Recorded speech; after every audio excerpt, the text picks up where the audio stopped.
Gabrielle Siriwari, bonjour. Bonjour. Et bienvenue, oui, adjointe PS dans le 18e arrondissement de Paris pour l'économie de l'emploi et l'enseignement supérieur. Ce sont vos portefeuilles. Et puis auteur aussi, il y a 3 ans maintenant, 4 ans, de La République des hommes. C'était dans la collection Bouquins. Moment de grave émotion hier avec à la fois les obsèques de la famille Bibas et puis cette nuit le retour du corps du dernier otage franco-israélien retenu par le Hamas. Comment vivez-vous, comment vit-on à Paris ce moment d'émotion tragique ? On pense bien sûr aux victimes, à leurs familles.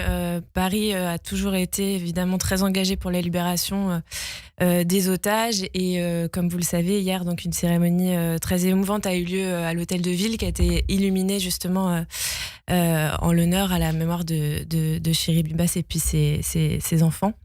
Et donc, évidemment, beaucoup d'émotions, et ce depuis plusieurs années maintenant. Avec l'impression que là-bas, les choses nous échappent, qu'on pèse plus, que c'est Trump qui finalement dicte un peu la marche des événements.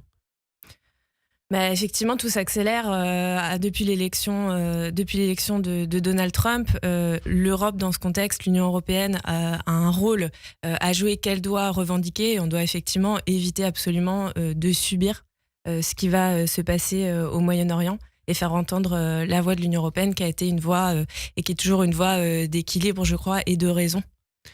La journée d'hier a été marquée aussi par les annonces de François Bayrou sur la nouvelle tension entre Paris et Alger. Je crois que vous avez des racines algériennes.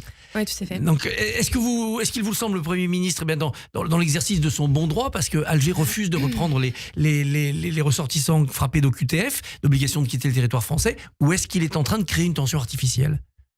Alors, il y a plusieurs choses. On a un problème d'exécution des OQTF en France, c'est indéniable. Ça ne concerne pas du tout seulement l'Algérie. Donc, nous, on le sait, notamment dans le 18e, il y a plusieurs nationalités qui sont concernées, mais il faut savoir qu'en fait, il y a une minorité de pays qui coopèrent sur les OQTF. Donc ça, c'était un problème en soi, qui ne concerne pas du tout seulement l'Algérie.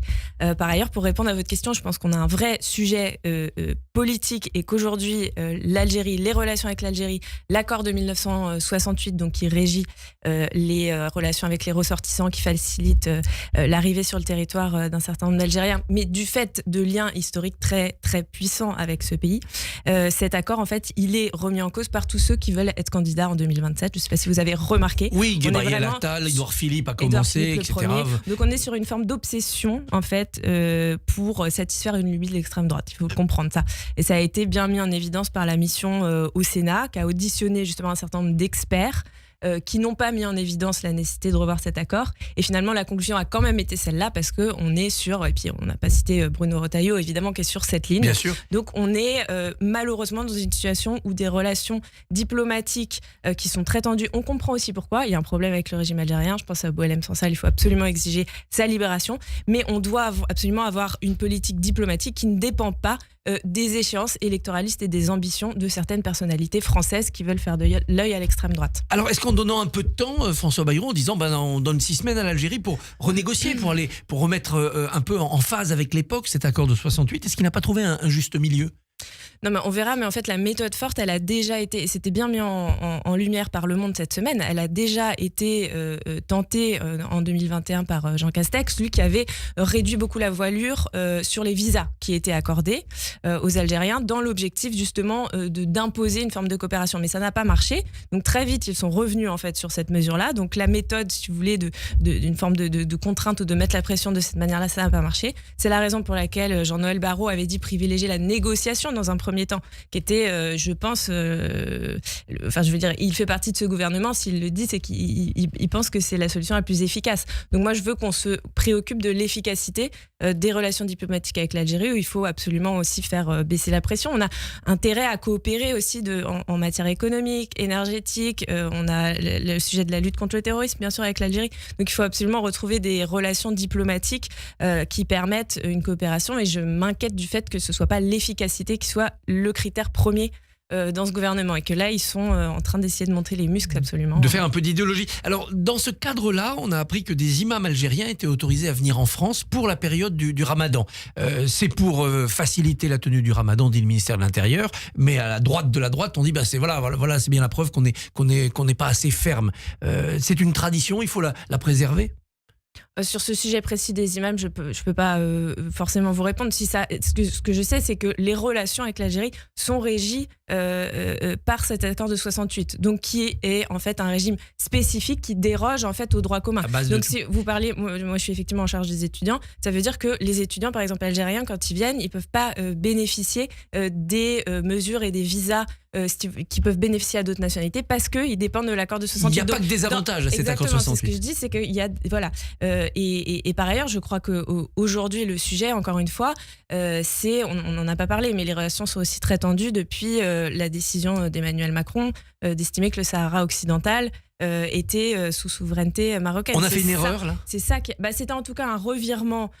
C'était un revirement diplomatique, avec le risque de tendre encore plus les relations. Et sans compter que, par ailleurs, ce peuple a droit à l'autodétermination en droit international, c'est aussi le sujet. Donc. Certains proposent à droite de renvoyer les OQTF qui sont refusés par certains pays dans un pays tiers, de payer des pays pour accueillir les OQTF. Un peu comme l'Angleterre a tenté de le faire avec le Rwanda. Oui, on en arrive à des propositions vraiment au niveau des affaires internationales qui paraissent complètement délirantes. À mon avis, qui n'auraient pas été faites il y a encore quelques années. Il n'y a pas de sous-États qui ont vocation à accueillir des personnes qui sont sous OQTF parce qu'elles sont expulsées, donc dont un territoire, le nôtre, ne veut pas garder sur son sol.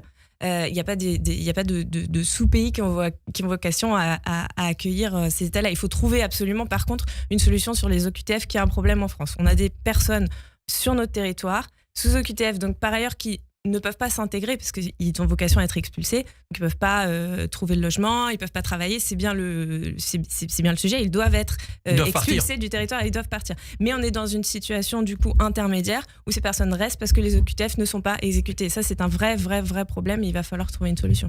Alors la campagne est partie au sein du Parti Socialiste à Paris pour savoir qui succédera à Anne Hidalgo pour briguer les suffrages des Parisiens en 2026. Vous soutenez, vous, Rémi Féraud. Pourquoi ce choix ? Alors, je soutiens Rémi Féraud, qui est quelqu'un que je connais bien parce que il a, pour plusieurs raisons, mais il a notamment cette qualité, et c'est le seul à gauche comme à droite, à avoir été maire d'un arrondissement populaire, donc en l'occurrence le 10e arrondissement. Donc pour moi, c'est le seul qui connaisse vraiment Paris, qui connaisse Paris et tous ses habitants, leurs problématiques quotidiennes, etc. Emmanuel Grégoire a été premier adjoint quand même, il a fait le tour de toutes les problématiques. Je suis bien placée, moi, en tant qu'adjointe au maire du 18e arrondissement, Éric Legendre, pour savoir que ces problématiques, le fait d'être au contact de toutes les populations dans des arrondissements mixtes, font connaître Paris d'une manière qui n'est pas possible de connaître autrement. Et si vous voulez, Rémi Féraud, il a porté par exemple des combats localement pour défendre des personnes en situation d'exploitation. Je pense aux coiffeuses des salons afro, par exemple, et ça a vraiment renforcé ses convictions sociales.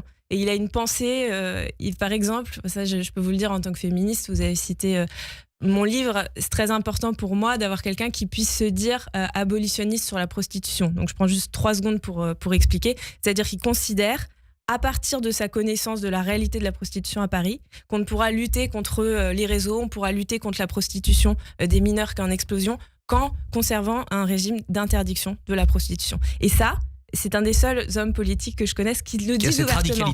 Qui a cette radicalité parce qu'il a cette connaissance du terrain. Et donc pour moi, c'est absolument essentiel. Et il s'inspire de ça d'ailleurs au Sénat pour porter des propositions de loi à partir de son expérience de terrain. Donc récemment, il a fait adopter une proposition pour étendre la nuit de la solidarité.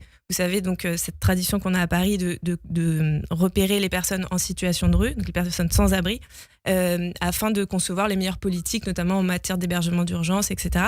Et pour l'étendre à tout le territoire. Donc en fait, il s'inspire vraiment de cette expérience locale pour forger ses convictions et porter ce qui est une vraie candidature sociale. Et à l'heure où l'extrême droite en fait veut remettre en cause les droits des minorités, les droits des femmes, c'est tout en haut sur leur agenda. Pour moi, c'est extrêmement important d'avoir quelqu'un qui a ce profil-là. On ne sait toujours pas quand les militants PS voteront. Non, mais on va le savoir prochainement, donc pas d'inquiétude, c'est en cours de discussion. Il faut savoir, comme vous le savez, qu'il y a une circulaire nationale qui propose à la fois une date, mais qui prévoit aussi que les fédérations sont indépendantes et sont les mieux placées pour déterminer le dispositif politique local qui leur permette de gagner. Donc là, on est en train de discuter de ça en ce moment pour trouver la meilleure date et le meilleur dispositif. Et puis il y a le congrès du Parti Socialiste, le congrès national qui aura lieu début juin. Est-ce que vous soutenez Olivier Faure qui veut se représenter ou est-ce que vous espérez qu'il y aura quelqu'un d'autre et qui ? Moi, j'ai soutenu lors du dernier congrès déjà Nicolas Mayer-Rossignol. Sur une ligne d'ailleurs qui a beaucoup pesé dans le parti parce que je pense qu'Olivier Faure nous a rejoint sur cette ligne qui était une ligne d'indépendance, d'autonomie sur nos positions, notamment sur les questions européennes, les questions internationales, un soutien sans faille à l'Ukraine. On voit que c'est absolument essentiel aujourd'hui au vu de ce qui se passe et qui considérait qu'on pouvait conclure ponctuellement des accords électoraux mais pas au prix de nos convictions. Pas au prix de notre identité socialiste. Il y a eu le NFP depuis, il y a eu ce rapprochement encore avec LFI. On en est sorti, c'est fini ça ? Je pense qu'aujourd'hui on en est sorti. Nous on avait déjà eu un regard très critique dans ce courant sur cet accord précisément pour les raisons que je vous donnais, c'est-à-dire qu'il ne s'agissait pas d'hypothéquer notre identité socialiste pour un quelconque accord électoral. Il fallait dans certaines circonscriptions, notamment avec un risque RN, s'allier et unir la gauche et ça nous ne l'avons pas contesté, mais nous avons porté cette ligne d'indépendance, d'autonomie qui est absolument essentielle aujourd'hui. Et je crois que demain il faudra réussir à travailler, il faudra travailler de plus en plus main dans la main avec notamment le mouvement de Raphaël Glucksmann, Place Publique, qui est aussi très très clair sur ces positions-là. Et nous, c'est ce qu'on portera. Et c'est Hélène Geoffroy, la maire de Vaux-en-Velin, qui pourrait être votre candidate ou Boris Vallaud ou... Aujourd'hui, on n'a pas. C'est pas décanté. C'est pas décanté encore collectivement, mais ça se fera rapidement. Et on a beaucoup de personnalités de qualité qui continueront à porter cette ligne-là. Pendant ce temps, le gouvernement veut changer la loi PLM justement pour les élections municipales à Paris, Lyon, Marseille. Vous y êtes vraiment opposé ? Ça permettrait aux Parisiens de choisir d'un seul coup leur maire, tous unis dans une même circonscription. Alors là aussi, on est face à vraiment une tentative électoraliste de réforme de dernière minute, donc on peut appeler une forme de tripatouillage. La meilleure preuve, c'est encore que hier, Yael Braun-Pivet voulait soumettre cette proposition qui arrive très tardivement par rapport au calendrier électoral. On vote en mars 2026. Elle voulait demander au Conseil d'État de vérifier si c'était possible de changer le mode de scrutin aussi peu de temps avant l'échéance. Et Sylvain Maillard, le porteur de cette proposition-là, s'y oppose. Donc si vous voulez, il ne veut même pas d'avis. Non, mais c'est pas ça. Il veut même pas d'avis, il veut passer en force. Et il veut passer en force parce qu'il estime que ça le favoriserait. Et nous, à l'opposé de ça, on défend, c'est vrai, l'échelon local, on défend les arrondissements parce que on est convaincu qu'aujourd'hui, c'est un échelon essentiel pour les habitants et qui permet de connaître au mieux les réalités de terrain. Je vous en parlais tout à l'heure. Vous êtes féministe, très engagée. Julien Bayou a été ciblé par une affaire chez les Verts. Il a été totalement blanchi par la justice. Est-ce que la direction ne devrait pas s'excuser ? Je pense que la direction doit avoir effectivement un mot envers Julien Bayou. Je crois qu'aujourd'hui, on est face à un sujet beaucoup plus large, qui est celui des cellules violences sexistes et sexuelles dans les partis de gauche, dont ils se sont dotés quasiment tous ces dernières années. Ça marche pas bien. Je voudrais quand même qu'on comprenne l'importance de ces dispositifs. Parce que la politique, aujourd'hui, c'est un des seuls milieux où, quand vous avez des signalements, il n'y a pas automatiquement d'enquête interne. Si ça se passait par exemple dans une administration ou une entreprise, il y a une obligation d'enquête interne et le cas échéant de sanctions. La politique, ça faisait un peu figure d'exception, donc c'était un problème pour la parole des victimes. Donc il faut qu'on ait ces cellules-là, il faut par contre s'assurer qu'elles puissent être indépendantes des directions. Et c'est bien le point aujourd'hui. On a vu que sur l'affaire Quatennens, en revanche, là, c'était l'inverse. La sanction a été jugée très faible parce qu'il aurait été protégé. Et là, c'était peut-être le sujet inverse avec un risque de règlement de compte politique. Donc, il faut trouver la bonne formule, mais il ne faut pas jeter le bébé avec l'eau du bain. Gabrielle Siri-Ouari, La République des Hommes, je rappelle votre livre. Merci et bonne journée. Merci beaucoup. Merci beaucoup, Christophe. Rendez-vous demain matin, 7h45. Votre invité sera le général Jérôme Pellistrandi. Radio J.